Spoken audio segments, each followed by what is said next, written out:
नमस्कार दोस्तों, मैं फिर से लौट आया हूँ एक कहानी लेकर, एक साधु और एक चूहे की, कि कैसे साधु एक चूहे से छुटकारा पाता है। मणिपुर नामक एक दक्षिणी शहर के पास भगवान शिव का एक मंदिर था। वहाँ एक पवित्र ऋषि रहते थे और मंदिर की देखभाल करते थे। वे भिक्षा के लिए शहर में हर रोज जाते और भोजन के लिए शाम को वापस आते। वे अपनी आवश्यकता से अधिक एकत्र कर लेते थे और बाकी का बर्तन में डालकर गरीब मजदूरों को बांट देते थे, जो बदले में मंदिर की सफाई करते और उसे सजावट का काम किया करते। उसी आश्रम में एक चूहा भी अपने बिल में रहता और हर रोज कटोरे में से कुछ न कुछ भोजन चुरा लेता था। एक दिन एक भिक्षुक मंदिर की यात्रा करने के लिए आए थे, लेकिन साधु का ध्यान तो चूहे को डंडे मारने में था और वे भिक्षुक से मिल भी नहीं पाए।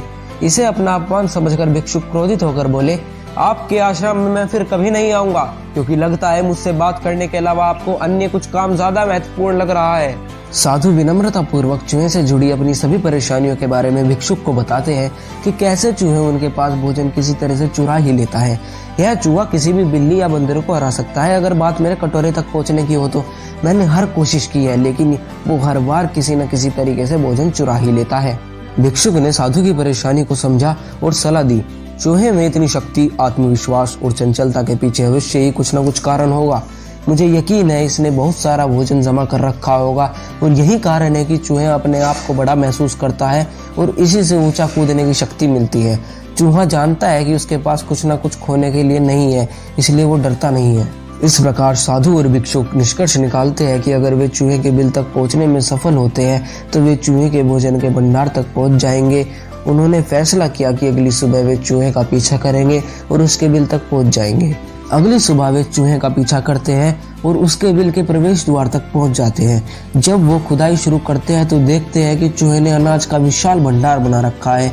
फौरन ही साधु सारा चुराया गया भोजन एकत्र करके मंदिर में ले जाते हैं। वापस आने पर अपना सारा अनाज गायब देख चूहा बहुत दुखी हुआ और उसे इस बात से गहरा झटका लगा और उसने सारा आत्मविश्वास खो दिया। अब चूहे के पास भोजन का भंडार नहीं था, फिर भी उसने फैसला किया कि वो फिर से रात को कटोरे से भोजन चुराएगा। लेकिन जब उसने कटोरे तक पहुंचने की कोशिश की तब वह धड़ाम से नीचे गिर गया और उसे यह एहसास हुआ कि अब न तो उसके पास शक्ति है और न ही आत्मविश्वास। उसी समय साधु ने भी उस पर छड़ी से हमला कर दिया।